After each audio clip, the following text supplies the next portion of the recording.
You're listening to the Health and Happiness Podcast with Travis Kemper and Lauren Maxwell. Each episode, we share easy-to-implement strategies to improve your health, happiness, and overall quality of life. There's nothing permanent except change. Heraclitus. How's it going, Travis? Good.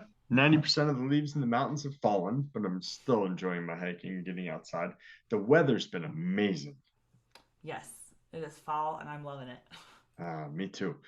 I don't have anything else, Lauren. What's up? I'm super excited because we're going to see Panic at the Disco in Phoenix tomorrow. I've probably talked about this before on the podcast because that's how excited I am. But I've been a fan of Panic since like middle school, maybe. And I've heard they put on great shows, so I think it'll be a really, really fun time.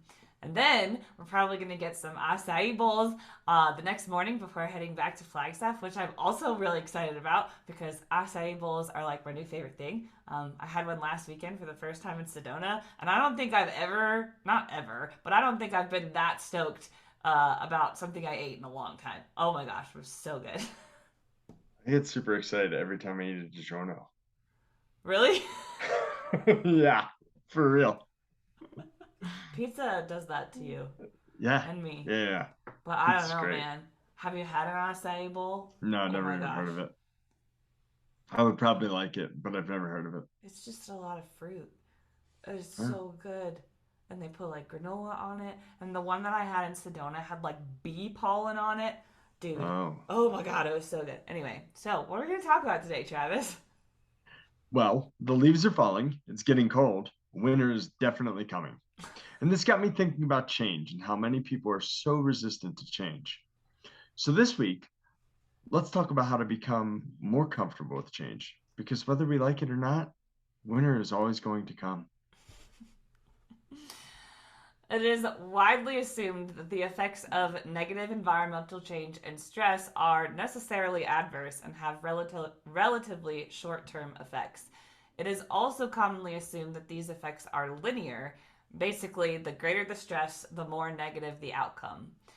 In contrast, though, from an ecological and developmental perspective, environmental change is seen as having possible paradoxical, i.e. positive outcomes as well, depending on the type and timing of the outcome assessed and the situational and individual factors. Both of these viewpoints surely have some truth in them. There's good and bad with all change, but for whatever reason, when we look at change for individuals that is caused by external forces such as changes in work, we only look at the bad. So eating disorder clinicians are commonly faced with the task of encouraging change in individuals who do not experience their symptoms as a problem. I feel like this is common for all of us, like we deny that we have problems Well, yeah, that's the first when step we to recovery. obviously have problems. The trans-theoretical model of change provides a framework for conceptualizing readiness for change in treatment-resistant individuals. According to this model, individuals can be categorized into one of 5 stages. Pre-contemplation, being unaware of or unwilling to change symptoms. Contemplation, seriously thinking about change. Preparation, having the intention of changing soon. Action, actively modifying behavior and experiences in order to overcome a problem. And maintenance, working to prevent relapse. The relationship between cognitive and behavioral change during recovery has been the focus of conceptual and theoretical debate in the treatment literature across a number of disorders, and researchers are trying to determine the extent to which cognitive shifts precede, follow, or occur concurrently with the behavioral change. One study looked at this readiness to change in a group of 42 participants with eating disorders over the course of treatment. They found that readiness to change behaviors increased early on in treatment, whereas shifts in readiness to change in the cognitive domain occurred either more gradually or in the latter half of treatment. The extent to which participants made changes for themselves versus others also increased gradually over the treatment. Shifts in the locus of control for change were less pronounced during the treatment and occurred only for the cognitive domain. They theorized a few possible explanations for the differences in rates of change between the behavioral domain and the cognitive domain. First being that it's just harder to work on cognitive symptoms. They're your thoughts because they are private in nature and cannot be easily monitored or mandated. Basically, these changes happen more on the client's terms when they have decided for themselves that change is both possible and desirable, which may not happen until later on in treatment. The second part of this may be due to the beneficial effects of normalizing eating on cognitive functioning. So essentially, that cognitive shifts can't occur until nutritional stabilization has been achieved. It makes total sense to me that behavioral change can and does come before cognitive change. Based on our last episode of the acting as if, we can change our external behavior and pretend to act as if we were comfortable with whatever change is going on in our lives. But I think it takes some time to rewire your own and rewrite your own narrative about it and your thoughts and feelings about that change. But the act of kind of doing it anyway and faking it until you make it can just help that cognitive process. And a lot of times, I mean, not all the time, but a lot of times I think change happens at you anyway. Like it's not something you're choosing. It's just happening at you regardless of whether you are willing, and you kind of just have to change your own behavior just to like move forward. And I think the discomfort that often surrounds change is just, it comes from this cognitive dissonance. You think and feel a certain way about the change, but you have to act differently regardless of how you feel. And that imbalance is just really uncomfortable until you can reconcile your thoughts with your behaviors. So, reading that study, I basically decided that patients with eating disorders are 0% different than patients who just don't move, like sedentary lifestyles, because that's exactly what's happening. Like, so my first goal is always just to get them moving, and it's very simple. We've talked about that in the episodes in the past. Just getting them to do a little bit, and then they start to feel a little bit better within a couple days usually. And then they come to the conclusion that, oh shoot, it's my behavior that is causing my pain or whatever problem I'm going through. Usually it's pain with me, that they're seeing me for. I mean, and then they come to the conclusion that, yeah, it is me that is causing this, and it's so easy to change that all I have to do is stand up and sit down, which, you know, we've talked about how that's my favorite exercise. So a 2010 study tried to figure out the mechanisms of psychological change, and they presented the accounts of 6 individuals who experienced psychological change and recovery following a significant problem in their lives using the qualitative method of interpretive phenomenological analysis. Phenomenological analysis. The qualitative method of interpretive phenomenological analysis. Okay, one more time, Travis. Sorry, I laughed. The qualitative method of interpretive phenomenological analysis. A semi-structured interview covered several aspects of their experience, which included details of the problem they faced, how the problem affected their lives, how they were able to overcome the problem, and how they felt about their problem looking back. 4 overarching themes emerged from the analysis: hopelessness and issues of control, the change process, new versus old self, and putting the problem into perspective. Lauren, how can we deal with change? Well, like we've been talking about, the one constant in life is change. It is inevitable. You'll inherit new responsibilities at work, your marriage may go through trials, and your roles in life will shift. Even positive changes like a promotion, a birth or adoption, or a new home can cause some inner turmoil. From personal shifts to a changing political climate, adjusting to a new normal can be really challenging. And it's normal to feel a mix of emotions ranging from joy to sadness and stress. With nearly every kind of change, stress is part of the equation. Trouble is, when you're stressed, the pillars of healthy living, like eating well, exercise, sleep, and social time, tend to fall off your priority list and be the first things to fall off your priority list. So, how can you mitigate this stress and navigate change in a more positive way? We got lots of tips for you, so buckle in, you guys. First, acknowledge that things are changing. Sometimes we get so caught up in fighting change that we put off actually dealing with it. Denial is a powerful force and protects us in many ways. However, stepping outside of it and saying to yourself, things are changing and it's okay, can be less stressful than putting it off. Plan ahead. If you know change is on the horizon, do some prep work. Think about what you might do when an elderly parent falls ill. If your company has been through recent layoffs, consider how you'll navigate maybe a job change. Change is less stressful when you have a contingency plan in place. Reframe your thinking. Figure out what's going on in your mind when you're feeling sad and break negative patterns. Once you become more aware of negative thoughts, you're better equipped to shift them to emphasize the positive. For example, instead of, I don't deserve this raise, tweak the thought to, I worked hard for this recognition.